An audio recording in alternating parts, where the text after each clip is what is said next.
Hai teman-teman, Assalamualaikum warahmatullahi wabarakatuh.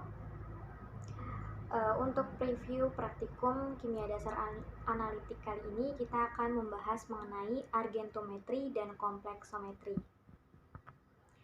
Adapun pokok pembahasan yang akan kita bahas pada preview kali ini yaitu tujuan, dasar teori, alat dan bahan, cara kerja, dan juga pertanyaan-pertanyaan mengenai argentometri dan juga kompleksometri.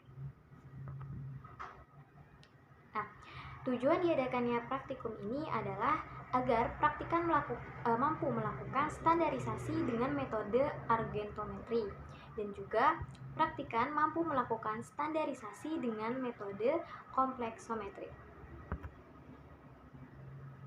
Kemudian, dasar teori dari praktikum ini yaitu argentometri merupakan salah satu analisis kuantitatif dengan sistem pengendapan atau kita sebut presisipitasi.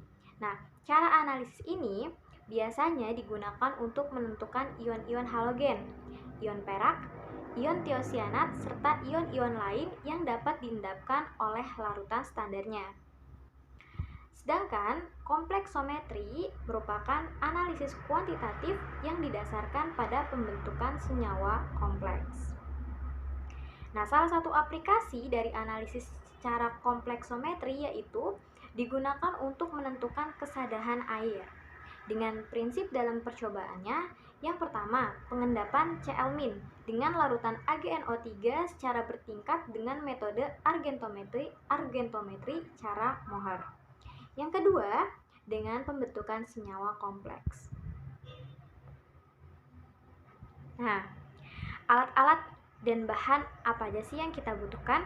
Nah, alatnya yaitu buret dan statif, kemudian ada pipet, ada Erlenmeyer, ada gelas beker, gelas ukur, dan juga corong.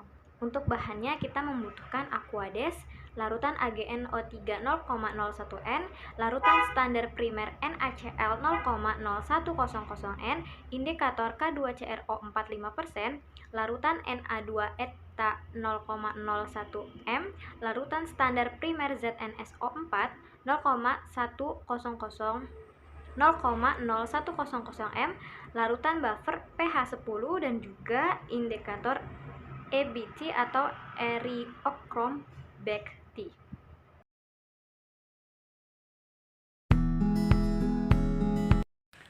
Selanjutnya kita akan membahas mengenai cara kerja. Cara kerja yang pertama yaitu pada standarisasi larutan AgNO3. Mula-mula atau yang pertama kita masukkan larutan NaCl dengan volume 5 ml dan konsentrasi 0,01 mol ke dalam Erlenmeyer. Lalu setelah itu kita tambahkan 1 ml larutan K2CrO4 dengan konsentrasi 5%. Selanjutnya kita titrasi dengan larutan AgNO3 dengan konsentrasi sebanyak 0,01 mol. Dan kita lakukannya sebanyak 3 kali agar kita mengetahui perubahan apa yang terjadi, agar kita mengetahuinya. Dan setelah dilakukan titrasi sebanyak 3 kali, maka akan menghasilkan endapan merah bata. Setelah menghasilkan endapan merah bata, lalu kita hitung normalitas pada larutan AgNO3. Cara menghitung normalitas pada larutan AgNO3 menggunakan rumus N1 dikali V1 sama dengan N2 dikali V2, di mana N1 merupakan normalitas pada larutan NaCl, sedangkan V1 merupakan volume pada larutan NaCl, dan N2 merupakan normalitas pada larutan AgNO3, dan V2 merupakan volume pada larutan AgNO3. Cara kerja yang kedua yaitu pada standarisasi larutan Na2-EDTA. Mula-mula atau yang pertama kita masukkan larutan ZnSO4 sebanyak 10 ml ke dalam Erlenmeyer. Setelah itu kita tambahkan 1 ml larutan baper dengan pH 10. Dan juga kita tambahkan sedikit serbuk EBT. Setelah itu kita titrasi dengan menggunakan larutan Na2-EDTA sebanyak 0,01 mol sampai terjadi perubahan warna. Dan kita melakukannya itu sama seperti cara kerja yang pertama, dilakukan sebanyak 3 kali agar kita mengetahui perubahan yang terjadi. Dan ternyata perubahan yang terjadi yaitu perubahan warna dari merah anggur menjadi warna biru. Setelah itu kita menghitung normalitas pada larutan Na2-EDTA menggunakan rumus N1 dikali V1 sama dengan N2 dikali V2, di mana N1 merupakan normalitas pada larutan ZnSO4 dan V1 merupakan volume pada larutan ZnSO4. N2 merupakan normalitas pada larutan Na2-EDTA, sedangkan V2 merupakan volume pada larutan Na2-EDTA.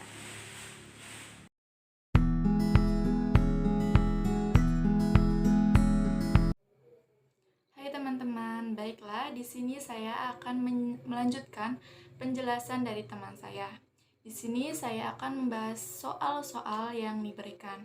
Oke, langsung saja kita bacakan soal-soalnya. Untuk soal yang pertama yaitu jelaskan pengertian argentometri. Soal kedua, jelaskan metode-metode dalam analisis argentometri. Soal ketiga, jenis metode argentometri apakah yang Anda lakukan? Soal keempat, berapa gram perak nitrat yang dibutuhkan untuk membuat larutan perak nitrat 0,01 m sebanyak 250 ml. Soal kelima, berapa gram natrium klorida yang dibutuhkan untuk membuat larutan natrium klorida 0,01 m sebanyak 100 ml. Soal keenam, berapa gram kalium dikromat yang dibutuhkan untuk membuat larutan indikator kalium kromat 1% sebanyak 100 ml. Soal ketujuh, jelaskan pengertian kompleksometri. Soal ke-8, jelaskan pengertian EDTA. Soal ke-9, berapa gram seng sulfat yang dibutuhkan untuk membuat larutan seng sulfat 0,01 m sebanyak 100 ml. Dan soal yang terakhir, berapa gram EDTA yang dibutuhkan untuk membuat larutan EDTA 0,01 m sebanyak 200 ml. Oke, langsung saja kita bahas soal-soal tersebut. Untuk soal yang pertama yaitu dengan soal jelaskan pengertian argentometri. Untuk jawabannya yaitu argentometri adalah jenis titrasi yang melibatkan ion perak. Ini digunakan untuk menentukan jumlah hadir klorida dalam sampel. Larutan sampel dititrasi terhadap larutan perak nitrat dengan konsentrasi yang diketahui. Ion klorida bereaksi dengan ion perak untuk menghasilkan perak klorida yang tidak larut. Dengan reaksi Ag plus Cl minus, maka menghasilkan AgCl minus dengan K sama dengan 5,88 kali 109. Untuk yang kedua dengan soal jelaskan metode-metode dalam analisis argentometri. Dalam metode analisis argentometri di sini ada 3 metode. Metode yang pertama yaitu metode Morn. Metode Morn merupakan salah satu bentuk metode titrasi argentometri, yaitu metode titrasi untuk menentukan kadar zat dalam suatu larutan yang dilakukan dengan pembentukan endapan bersama logam Ag+. Untuk metode yang kedua yaitu Volhard. Metode Volhard merupakan titrasi secara tidak langsung atau titrasi balik. Reaksi memerlukan kondisi asam 0. Metode Volhard dapat digunakan sebagai titrasi langsung dari Ag+ dengan HCN- seperti halnya titrasi balik, penentuan Cl-, Br-, dan L-. Dan untuk metode yang terakhir yaitu metode Fajans. Metode Fajans sama seperti pada cara Morn, hanya terdapat perbedaan pada jenis indikator yang digunakan.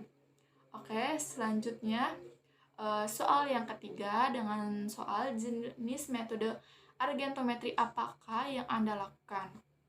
Nah, dalam percobaan ini kami melakukan percobaan dengan metode Morn. Selanjutnya ke soal yang keempat, yaitu berapa gram perak nitrat yang dibutuhkan untuk membuat larutan perak nitrat 0,01 M sebanyak 250 ml. Langsung saja kita jawab. Diketahui dari soal molaritasnya yaitu 0,01 M, untuk volumenya yaitu 250 ml. Kita rubah dulu menjadi liter, menjadi 0,25 liter. Dan untuk mR AgNO3-nya yaitu 170 gram per mol. Nah, yang ditanyakan yaitu massa dari AgNO3. Langsung saja kita jawab. Yang pertama kita cari dulu N-nya dulu. N dari AgNO3 yaitu dengan rumus N sama dengan M kali V. Nah, kan sudah diketahui M-nya yaitu 0,01 dan V-nya yaitu 0,25. Maka diperoleh hasil yaitu 0,0025. Nah, setelah diketahui N-nya, baru kita cari massanya. Massa dari AgNO3 dengan rumus massa sama dengan N kali MR. Langsung saja dimasukkan, kan tadi sudah diketahui N-nya yaitu 0,0025 dikali dengan MR. MR-nya sudah diketahui yaitu 170, maka diperoleh hasil 0,425 gram. Oke, selanjutnya ke soal nomor 5, yaitu berapa gram natrium klorida yang dibutuhkan untuk membuat larutan natrium klorida 0,01 M sebanyak 100 ml. Langsung saja dijawab. Diketahui dari soal yaitu molaritasnya sama dengan 0,01 M, untuk volumenya yaitu 100 ml, dirubah menjadi liter menjadi 0,1 liter. Untuk MR-nya yaitu 58,5 gram per mol. Nah, untuk yang ditanyakan yaitu massa dari NaCl, sama seperti soal sebelumnya. Langsung saja kita cari N dari NaCl, yaitu N sama dengan M kali V. Untuk M-nya sudah diketahui, tinggal dimasukkan, yaitu 0,01. Untuk volumenya juga sudah diketahui 0,1. Maka diperoleh hasil 0,001. Setelah diketahui N-nya, langsung saja kita cari massa dari NaCl. Nah, untuk rumus massanya yaitu massa sama dengan N kali MR. Langsung saja dimasukkan. Telah diketahui tadi N-nya yaitu 0,001 dikali dengan MR. MR-nya yaitu 58,5, maka diperoleh hasil 0,0585 gram. Oke, selanjutnya kita ke pembahasan nomor 6. Berapa gram kalium dikromat yang dibutuhkan untuk membuat larutan indikator kalium kromat 1% sebanyak 100 ml. Langsung saja kita jawab. Diketahui dari soal M dari K2Cr2O7 yaitu 1% dirubah menjadi 0,01 M. Untuk volumenya yaitu 100 ml dirubah menjadi liter, maka menjadi 0,1 liter. Untuk MR K2Cr2O7 yaitu 294 gram per mol. Untuk yang ditanyakan yaitu massa dari K2Cr2O7. Langsung saja dijawab. Yang pertama kita cari N-nya dulu. N dari K2Cr2O7 yaitu dengan rumus N sama dengan M kali V. Tinggal dimasukkan saja. M-nya sudah diketahui yaitu 0,01 dikali dengan V. V-nya yaitu 0,1. Maka diperoleh hasil 0,001. Nah, setelah diketahui N-nya, selanjutnya kita cari massanya, yaitu dengan rumus massa sama dengan N kali MR. Sudah diketahui N-nya yaitu 0,001 dikali dengan MR. MR-nya yaitu 294. Maka diperoleh hasil 0,294 gram. Oke, selanjutnya ke soal nomor 7, yaitu jelaskan pengertian kompleksometri. Nah, jawabannya yaitu kompleksometri merupakan metode analisis kualitatif, yaitu suatu jenis titrasi di mana reaksi antara bahan yang dianalisis dan titrasi akan membentuk suatu kompleks senyawa. Kompleks senyawa ini disebut kelat dan terjadi akibat titrasi dan titrasi yang saling kompleks. Oke, selanjutnya ke soal yang ke-8, yaitu jelaskan pengertian EDTA. EDTA adalah asam kompleks berupa asam karboksilat poliamino yang biasa digunakan sebagai agen sial, pangkelat atau ligan beberapa ion atau unsur logam terutama pada Fe3+ dan Ca2+. Oke, selanjutnya ke soal selanjutnya yaitu soal ke-9, berapa gram seng sulfat yang dibutuhkan untuk membuat larutan seng sulfat 0,01 m sebanyak 100 ml. Langsung saja dijawab, diketahui dari soal M dari ZnSO4 yaitu 0,01 m, volumenya yaitu 100 ml dirubah menjadi liter menjadi 0,1 liter. Nah, untuk MR dari ZnSO4 yaitu 161 gram per mol. Dan yang ditanyakan yaitu masanya. Langsung saja kita jawab. Pertama-tama kita cari N-nya dulu. N dari ZnSO4 dengan rumus N sama dengan M kali V.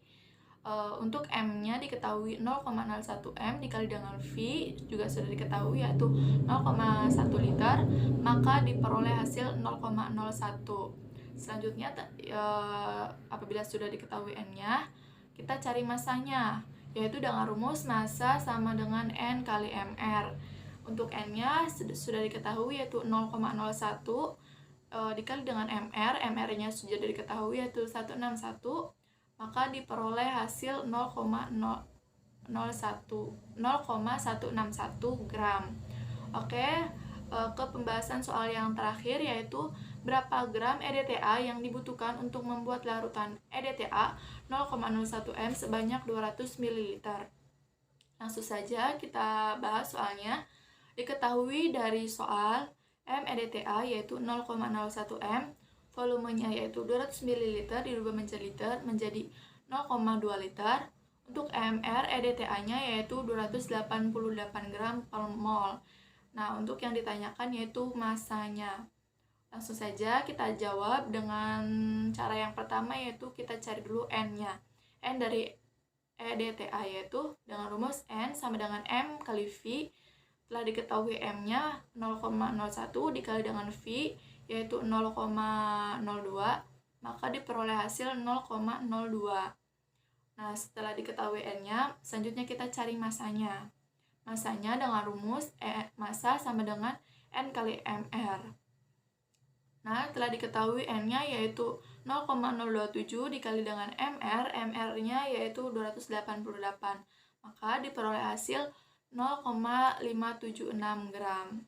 Oke, cukup sekian pembahasan dari kami. Mohon maaf bila masih banyak kekurangan. Billahi taufik wal hidayah. Wassalamualaikum warahmatullahi wabarakatuh. Terima kasih.